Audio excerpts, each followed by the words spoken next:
days of confusion in these end times is form our conscience through the unchanging doctrine of the church, Christ's church, not our church, God's church.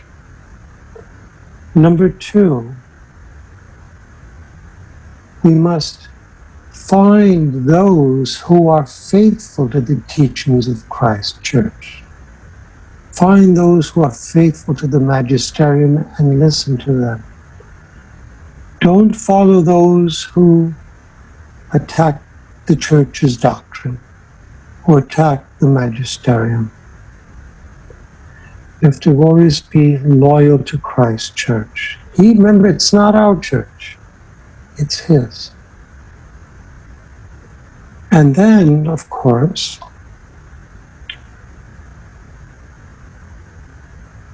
we have to be vigilant on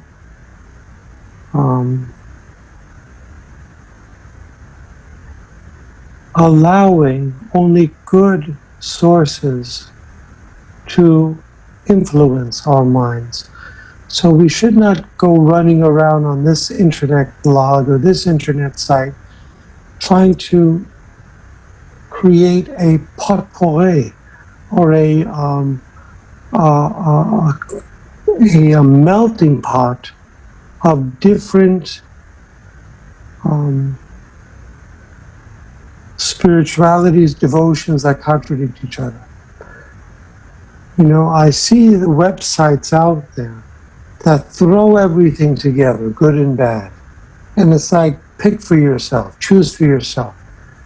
And I've written people on these blogs saying this is bad.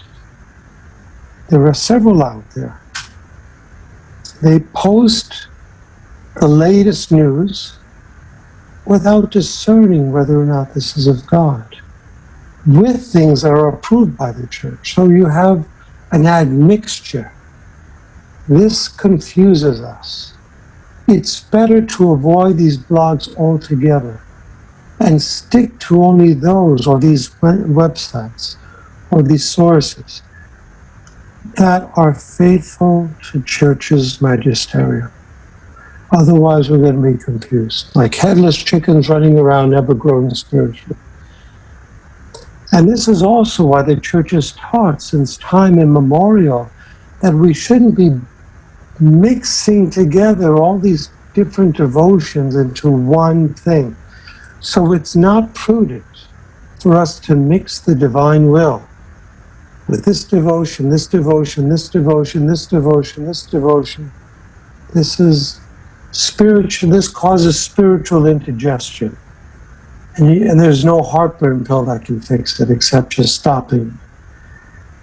And this is why the church since time immemorial has kept distinct different spirituality. So you have the Benedictines, whose spirituality is prayer and work, ora et labora. Then you have the Franciscans, whose spirituality is poverty. Then you have the Dominicans, whose spirituality is preaching, and the list goes on. So you don't see a Benedictine and a Franciscan and a Dominican mixing each other's devotions, do you? Well, that same teaching of the church applies to us. There's nothing wrong with having a devotion to Faustina, the Divine Mercy, and the Divine Will of Luisa Piccarreta, and the Mary Movement of Priests of Father Gobi. These are all good. But when you meet to talk about the divine will, talk about the divine will. You can talk about these others, but don't start mixing them together, because this really causes confusion. And it's even worse when you bring in unapproved revelations that are on websites that the church has not even acknowledged, only to find out later that the bishop condemned it, or this one condemned it, and you say, oh, all right. So we have to be careful, because it's healthy spiritually for us to be grounded in the divine will. And we can make reference to these other ecclesiastically approved revelations, that's fine. But when they're not approved, we have to be very careful. And then again, even if they are approved, have a separate time to promote that. Promote the divine will. Have a prayer group on the divine will, a conference on the divine will. But don't start throwing in all these other devotions because it gets confusing. You can do those separately, that's fine. Okay? So in these end times, this is, I believe, how the Church teaches us to keep our focus, not be confused despite all the confusion out there, and remain loyal to Christ by trusting in this gift of his eternal act, which is operating in our every thought, word, and action, and everything we can say. All right, I'm almost about the end of my hour. Any questions? Any questions, Fathers? Yes, Yes, Father Peter, can you give a question, please?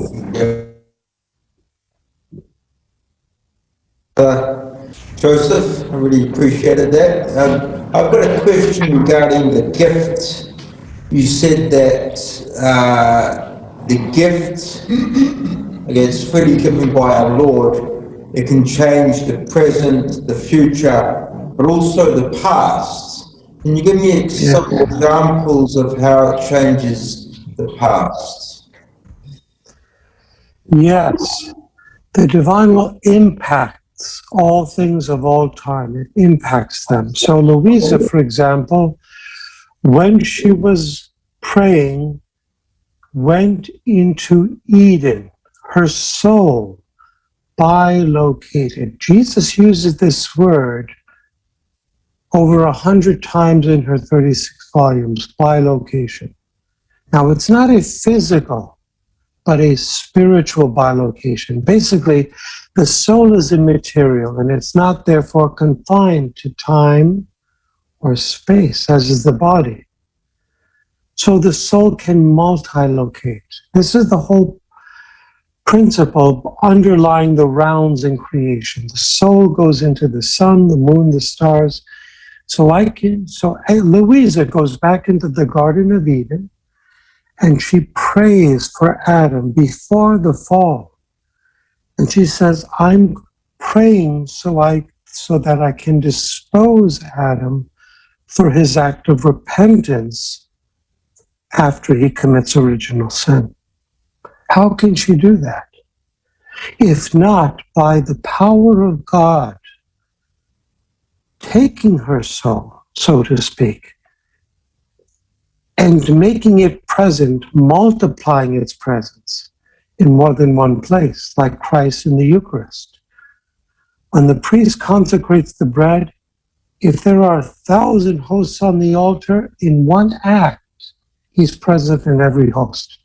God uses that same sort of dynamism with our soul. Just as Christ multiplies his presence in the bread and the wine, he multiplies his presence in us in different places where we intend with our intentionality to go. So Luisa formed the intention to dispose Adam to make this act of confession. And she did. She was able to influence him, even though in time, chronological time, he existed thousands of years before her. See, with God, there is no time. With us, there is. Consider a cemetery, and you want to pray for all the people in the cemetery, and you go from one monument to the next monument or tombstone, and this is how you pray for them in a linear fashion. This is how the saints prayed. But with the gift of living in the divine will, what happens to the soul is this. God elevates it above time, whereby, like a bird from above, it sees all tombstones in one broad view. And by virtue of being above It can therefore pray for all in one broad sweep. All souls that have died there, from the 7th century to the 10th century to the 15th century to the present, and even into the future. But of course, there are tombstones there yet. But that's an analogy to show you how God empowers our soul, not our body, to go into the past, present, and future, impacting all things. This is the principle of redemption. How did Christ redeem all human generations? Think of that. How did Christ redeem the souls of the Old Testament that lived before him? Right? His soul embraced all these acts of all humans and their souls as well, and into the future. So Christ's one redemptive act that took one lifetime was able to redeem all human generations. How was it possible? By his soul bilocating into the past, present, future. Yeah, that's very well explained. But if you take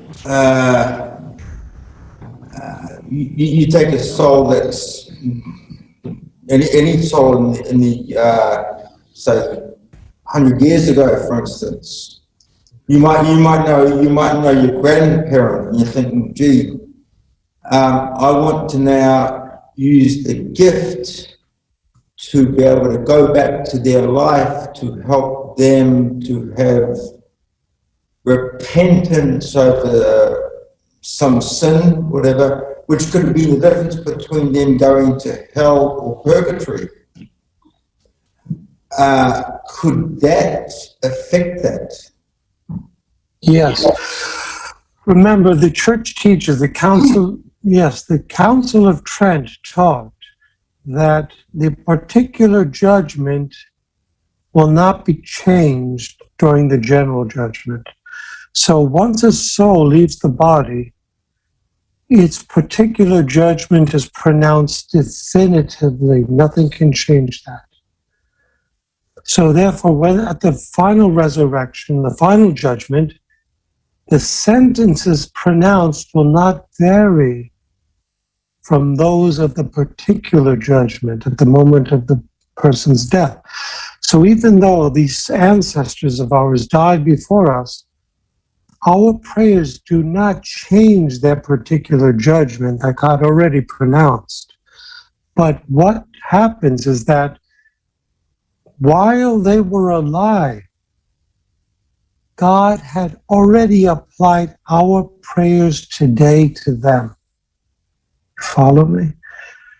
So God, who is timeless, can take the prayers of someone 100 years from now and apply it to us right now today, because God foresees their prayers and actions in his timelessness. This is the same dynamism of redemption. God applied to the souls of Enoch, Elijah, David, Joseph of the Old Testament, the Maccabees, the prayers of us today, even though we were not yet conceived or born or did our acts. And he applied the same thing with Christ's acts. So the church refers to these acts, redemptive acts of Christ, as foreseen or pre-existent acts of Christ that are retroactive, present, and proactive. This is how the redemptive acts work, yeah. Yeah, so if you had, I can understand with our Lord, a person 100 years from now praying for my soul, affecting Right. it now. But if I've already had my particular judgment, so I've died, I've had my particular judgment. It's, to me, that's just a great mystery of how I could affect. For instance, you take Judas, for instance. Yeah. Could my prayer of the gift of the divine will today affect Judas to be able to reach out for God's mercy? The answer would obviously be no to that. Right, not now. You see, basically, if you pray for Judas now, for him to be saved or to not kill himself, whatever, because Luisa says in 3 parts of the vows of the Passion that he was lost. Jesus tells her he was lost in the hours of the Passion on 3 occasions. But if we, just knowing that, prayed for his conversion or his forgiveness, it would not be effective because his particular judgment has already been pronounced. But what God does is use our prayers during his lifetime when he was alive, which he already squandered. So you may pray for him now, but he will have squandered them anyway. You see? Mm-hmm. So, but then, and you spoke about the general judgment. My understanding of the general and the particular is the particular is for each person when they die themselves, they will get a particular judgment. I've always understood the general judgment to be those who are living at the time, at the end of the world, they will be judged at that point. But it's both. Yeah, the general judgment, the Council of Trent teaches that at the general judgments, all bodies will be raised, no matter where they are, even those that were cremated. Yeah, somehow they will. Yeah. I'm not talking about them being raised and getting their body back, their physical body. I'm actually talking about the actual judgment. So yeah. But this, to understand my answer, you have to understand the context of my answer. So the context is the Council of Trent taught that at the general judgments, all bodies will be raised of all time, and that group will be judged all over again, even though they were particularly judged. This is the teaching of Trent. Everyone will be raised and judged again. And it says that the general judgment will not vary from the particular judgment. So the question is, why do they have to be judged a second time? And the answer is because their glory will be manifest to everyone and their condemnation to everyone. So this general judgment. I missed that. I missed that last point. You said you said the general judgment. The general judgment will not vary from the particular judgment. So the question is, why do they have to be judged a second time? And the answer again is provided by Trent. That the general judgment is a manifestation to all. So Jesus says, nothing that is hidden, nothing is hidden that will not be unveiled. Nothing is concealed that will not be revealed. So everything will be shown at the general judgment in the sight of all. Even the fall of the angels, even they will be judged at the general judgment. This is a teaching of Trent. So it's not just the people who are alive at the time of Christ's return. It's everyone of all time will be judged at the general judgment. Yes, this is a teaching of Trent. Yeah, that makes perfect sense, because therefore everyone who's being judged will be identical to the general judgment, but only those that are living will have them there at their final judgment. I can see that point. So getting back to my first question about the gift and praying for those that have died, they've already been judged. We will not therefore be able to affect a damned soul by praying for them now, and therefore could we also not be able to affect a soul who's not been damned to have even more grace. Is that possible?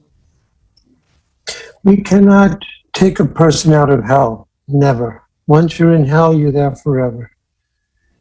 The thing is, God keeps from us the knowledge of a lot of this. We don't know who's in hell. We don't know who's in heaven unless the church canonizes someone. Then we know that they've made it.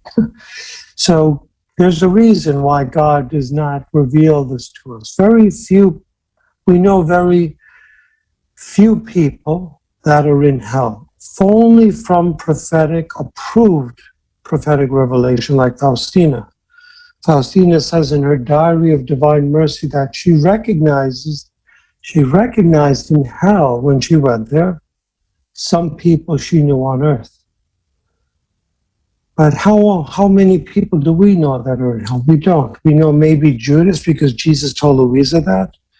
Maybe during exorcisms it's revealed that this person is in hell tormenting a soul. Because of that we know it. But we don't know 99.9% of the people where they are. Only God knows this. So therefore, Luisa, in the hours of the Passion, would pray for the salvation of all souls. You may say to yourself, well, how can she do that? We know souls are in hell. How could she pray for everyone's salvation? She did it out of charity, leaving it up to God to apply whatever prayers that she prayed for to the people that were in need of them. So we don't have to really nitpick about this and that of, I don't want to pray for him, he's in hell. I want to pray for him because he's not in hell. We don't know these things. What we simply do is say fiat to God and pray for all, that none may be lost, like Luisa did. And what the rest is up to the people who would decide to reject our prayers or accept them. Thank you, Father. Yeah. Thank you. Father, can I ask a question then? So the redoing of all acts of all human creatures, regardless to where they're going to be going, that's, if they're going to go to hell or anything like that, would redoing those acts kind of have some sort of change in creation as far as the divine will is concerned? Yes, St. Paul says in his 10th chapter to the Romans that all creation groans with eager longing, waiting to be freed from its slavery to corruption, in expectation of the revelation of the sons of God. So here Paul links the sons of God with creation being freed from its slavery to corruption. So our prayers in the divine will can enliven all creation, increase the accidental glory of creation, both rational and irrational creatures. So Luisa, she would do this from time to time. She would formulate the intention of increasing the accidental glory of certain creatures. She did this with Aloysius de Gonzaga, whom she was named after. One day she received communion and asked the Lord to increase his glory, even though he was in heaven. And Jesus appeared to her and told her that all of her acts in the divine will given to St. Aloysius that day increased his glory so much that he could no longer contain it as it overflowed in heaven for the increased glory of all the blessed and angels. So I don't know if that answers your question, but our acts can impact and increase the glory of souls of the past, present, and future. It kind of was kind of just adding on to what Father was saying there, as far as for souls who are already judged, whether that judgment was to be damned or not. But so we probably won't go there. But all souls that we redo Acts for will have some sort of effect on creation positively. Is probably what Yeah, Jesus makes it clear throughout Luisa's volumes that Adam and Eve, before they sinned, had a mission. And that mission or vocation was to deposit within their own will all the acts of all creatures. Jesus tells Luisa that when he was conceived in Mary's womb, he conceived all souls within his soul, in his will. And that Mary did this as well. Mary conceived all souls within her soul. And that Luisa and we are to do the same. We are to conceive all souls within our souls. What's the point of this? So that we can expand our soul to establish a divine kingdom within it that contains all creatures.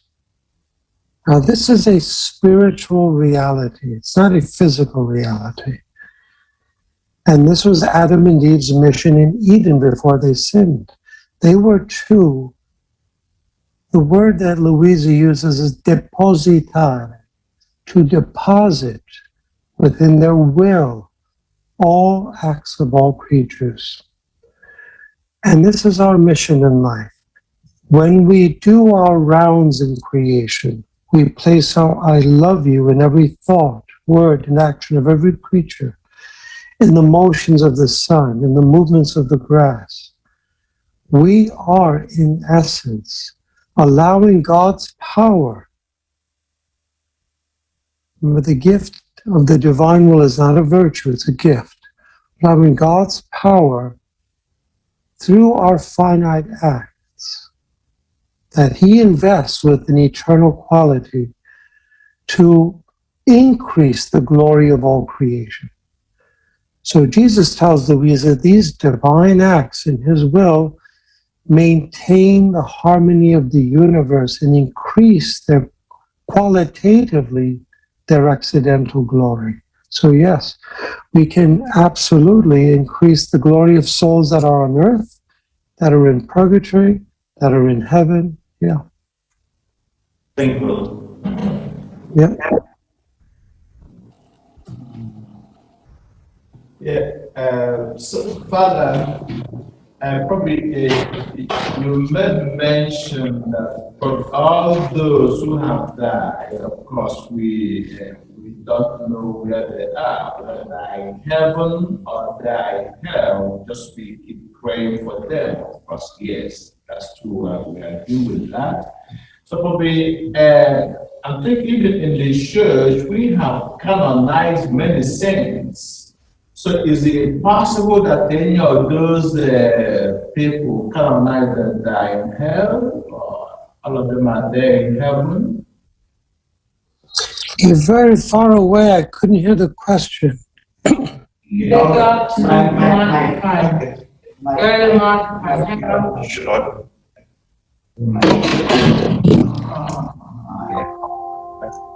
It's very much Thank you. Okay, so I was saying, but yeah, you can mention those who have died, yeah, but we don't know where they are, whether they're in heaven or they're in hell, just we wait for them, only God knows. So, probably in the church, maybe we have many saints who have been canonized. So, Yes. my question is it possible that any of those canonized saints, by maybe that the church has canonized, whether it's possible for any of them to be in hell? I wouldn't think so, even though the act of canonization is not an infallible act. It is founded upon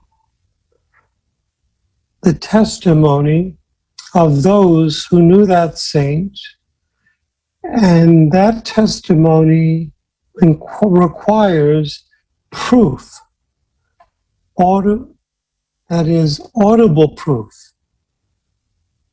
People who've seen the person, and also miracles through the intercession of that person, that this person lived a life of heroic Christian virtue.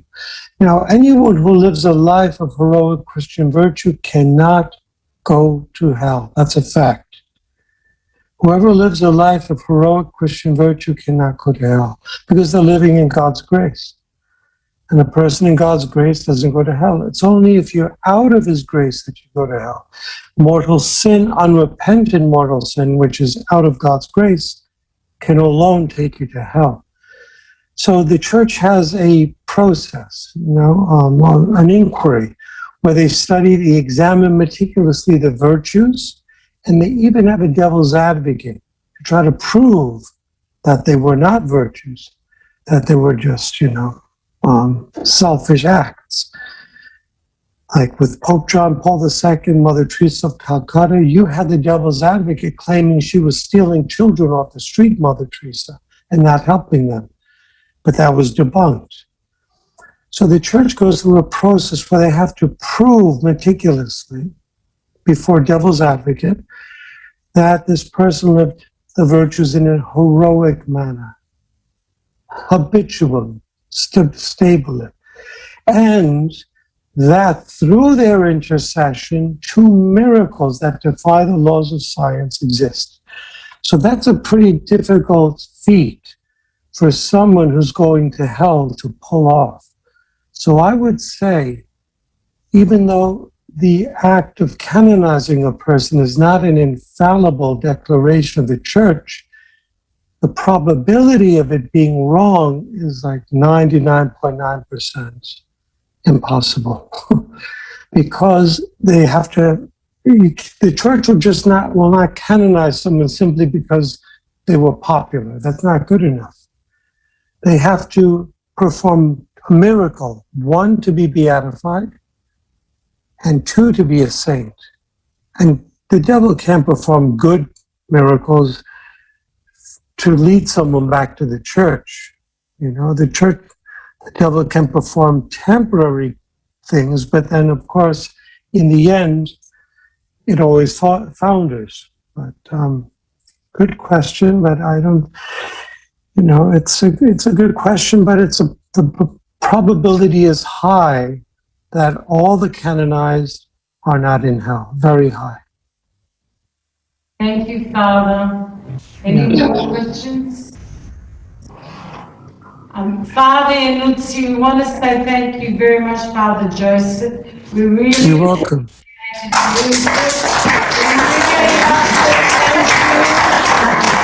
bless you, Father Joseph, and we hope you can make it to Australia. Who knows? Maybe next year. Who knows? Well, as long as this COVID traveling ban is lifted, yeah. All right, God bless you. God bless you. Thank you, Father Joseph. Thank you. Bye-bye now. Bye. Bye-bye.